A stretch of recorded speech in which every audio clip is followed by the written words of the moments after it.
Hello Mark, my name is John and my student number is S0341020 and I'm going to read Field October 2012 at TEDxKC.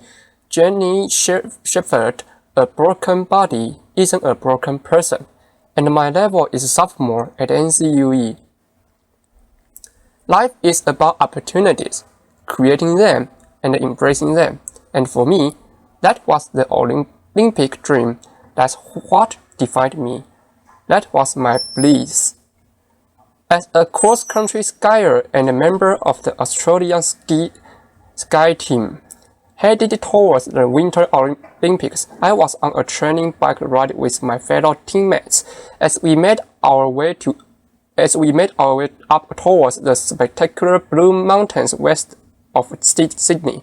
It was a perfect autumn day, sunshine, the smell of eucalypt, and a dream. Life was good. We'd been on our bikes for around 5.5 hours when we got to the part of the ride that I loved, and that was the hills. Because I loved the hills, and I got up off the seat of my bike, and I started pumping my legs, and as I sucked in the cold mountain air, I could feel it burning my lungs, and I looked up to see the sun shining in my face. And then, everything went black. Where was I? What was happening? My body was consumed by pain. I'd been hit by a speeding utility truck with only 10 minutes to go on the bike ride. I was airlifted from the scenes of the accident by a rescue helicopter to a large spinal unit in Sydney. I had extensive and life-threatening injuries.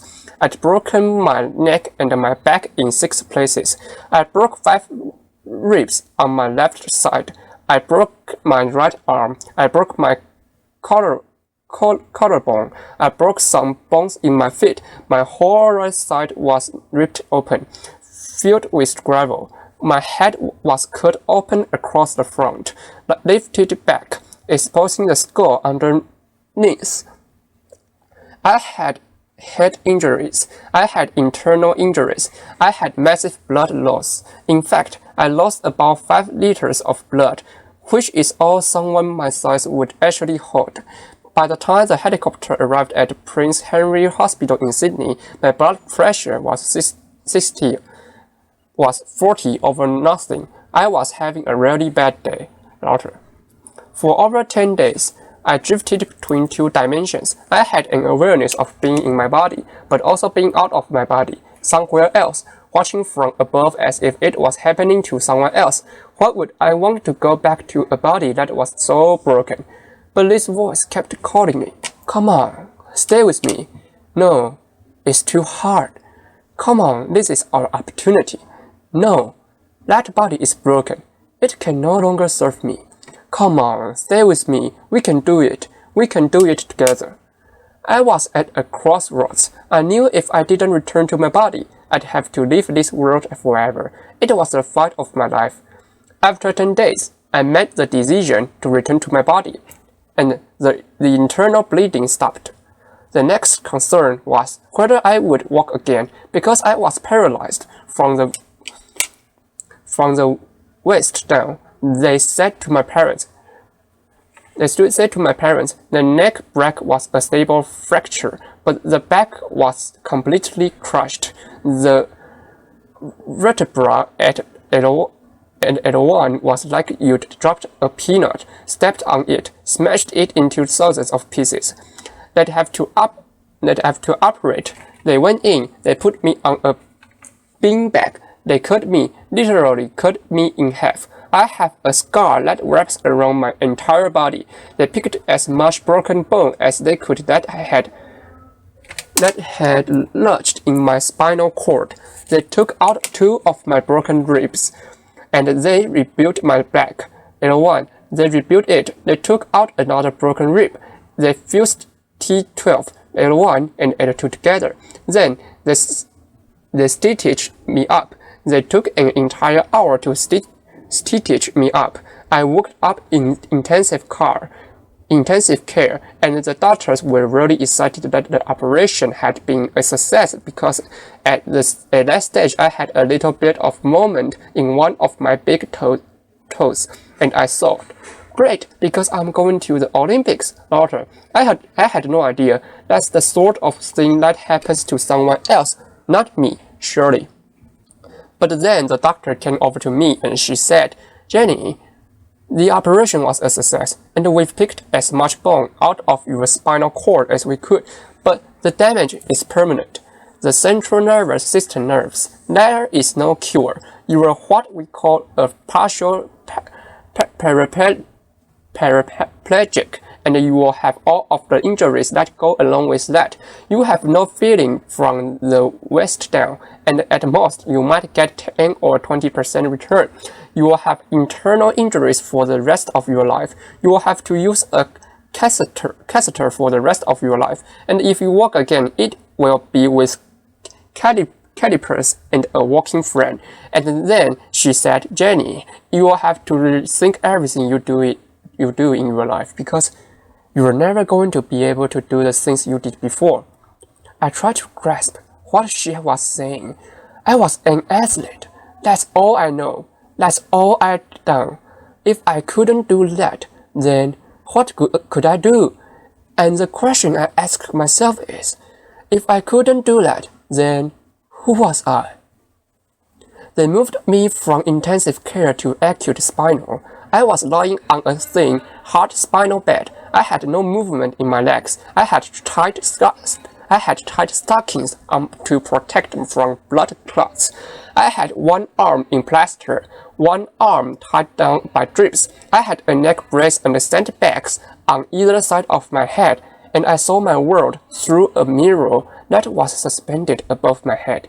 I shared a word with five other people, and the amazing thing is that because we were all lying paralyzed in a spinal world, we didn't know what each other looked like. How amazing is that? How often in life do you get to make friendships judgment-free, purely based on spirit? And there were no superficial conversations as we shared our innermost thoughts, our fears, and our hopes for life after the spinal world. I remember one night, one of the nurses came in, Jonathan, with a whole lot of plastic straws. He put a pile on top of each of us, and he said, Start threading them together. Well, there wasn't much else to do in the spinal world, so we did, and when we'd finished, he went around silently and he joined all of the straws up till it looped around the whole world. And then he said, okay, everybody hold on to your straws.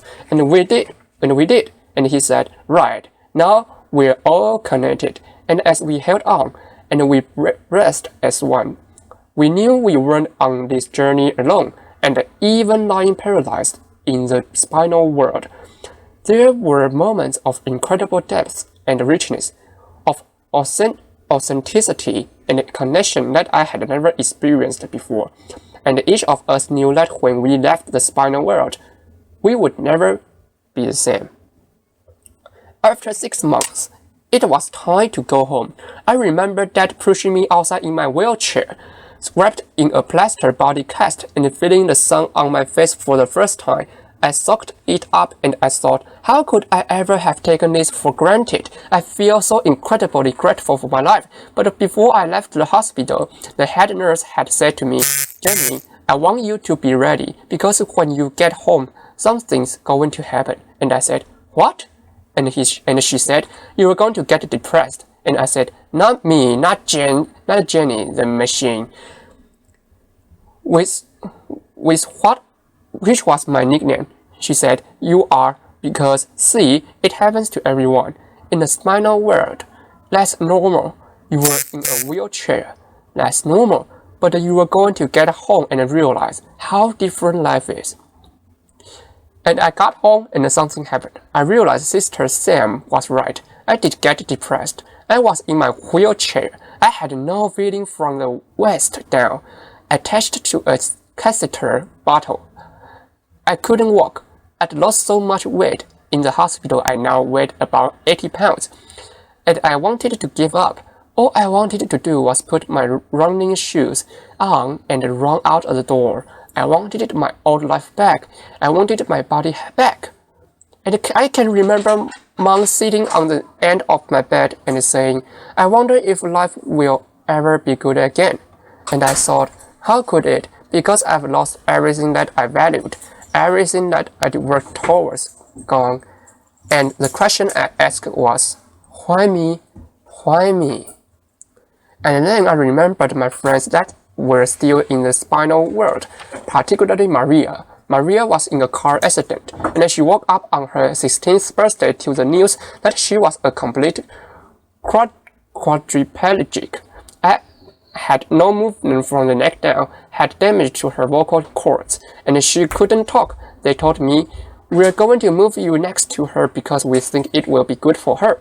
I was worried. I didn't know how I'd react to being next to her.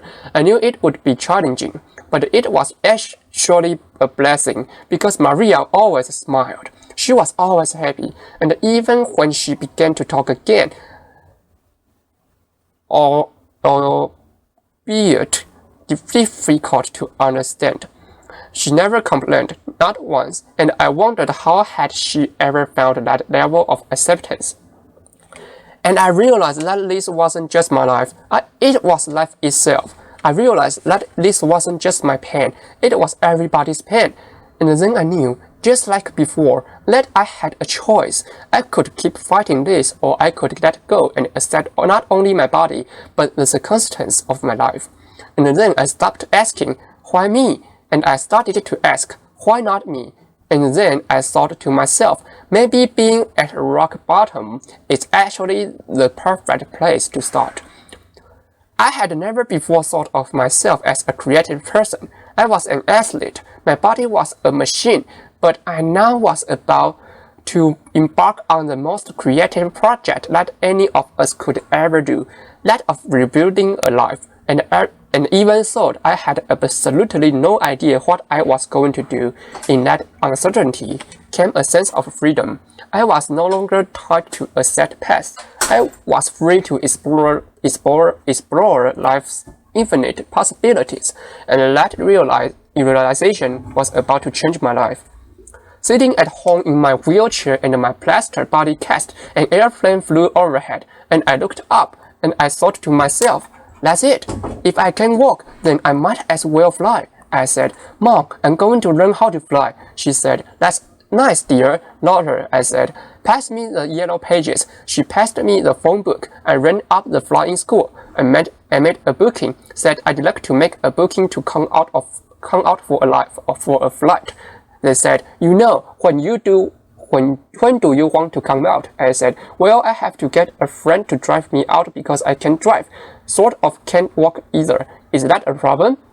I made a booking, and weeks later my friend Chris and my mom drove me out to the airport. All 80 pounds of me covered in a plaster body cast in a baggy pair of overalls. Daughter, I can tell you, I did not look like the ideal candidate to get a pilot's license. Daughter, I'm holding on to the encounter because I can't stand. I said, hi, I'm here for a flying lesson. And they took one look and ran out the back to draw short straws. You get her?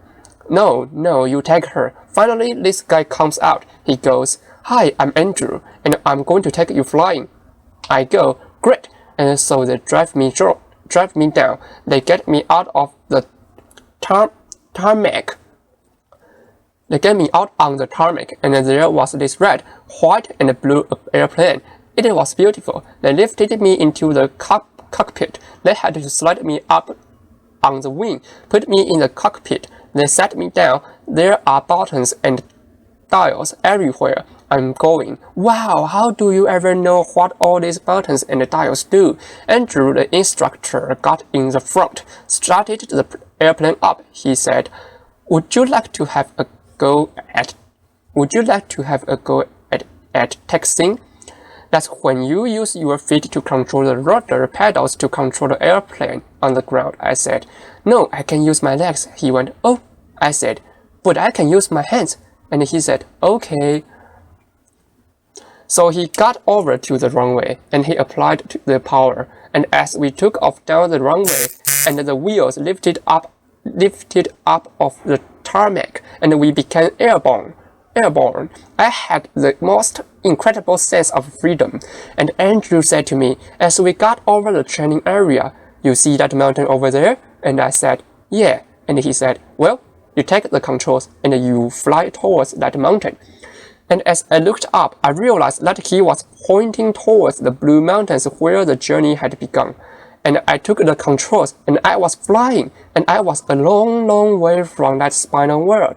And I knew right then that I was going to be a pilot. Didn't know how on earth I'd ever pass a medical, but I'd worry about that later, because right now I had a dream. So I went home, I got a training diary out, and I had a plan, and I practiced my walking as much as I could, and I went from the point of two people holding me up to one person, holding me up to the point where I could walk around the furniture as long as it wasn't too far apart.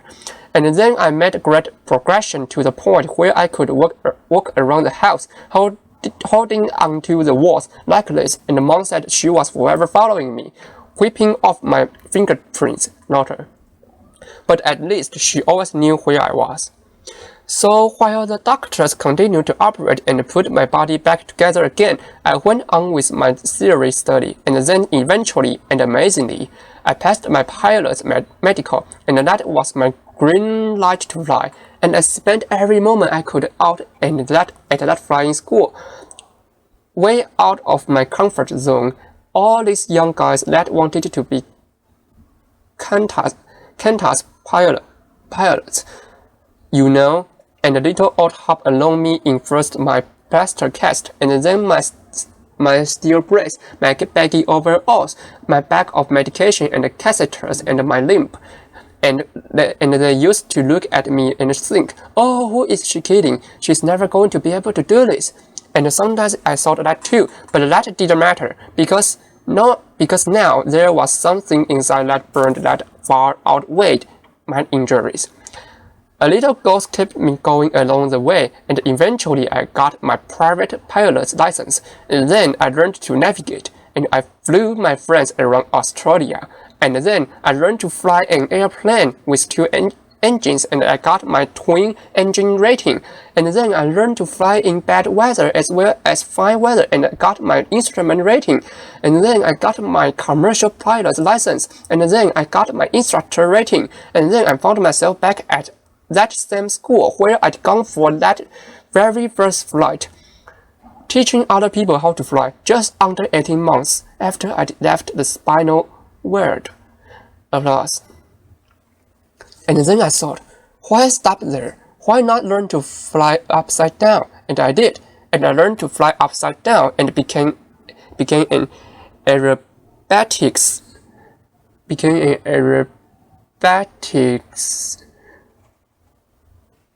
Okay, sorry. And then I thought, why stop there? Why not learn to fly upside down? And I did, and I learned to fly upside down and became an aerobatics flying instructor. And Mom and Dad never been up. But then I knew for certain that although my body might be limited, it was my spirit that was unstoppable. The philosopher Lao Tzu once said, when you let go of what you are, you become what you might be. I now know that it wasn't until I let go of who I thought I was that I was able to create a completely new life. It wasn't until I let go of the life I thought I should have that I was able to embrace the life that was waiting for me. I now know that my real strength never came from the body, and although my physical capabilities have changed dramatically, who I am is unchanged. The pilot light inside of me was still a light, just as it is in each and every one of us. I know that I'm not my body, and I also know that you are not yours, and then it no longer matters what you look like, where you come from, or what you do for a living. All that matters is that we continue to fan the flame of humanity by living our lives, and as the ultimate creative expression of who we really are, because we are all connected by millions and millions of straws, and it's time to join those up and to hang on. And if we are to move towards our collective bliss, it's time we shed our focus on the physical and instead embrace the virtues of the heart. So, raise your straws if you will join me. Thank you. Applause. Thank you.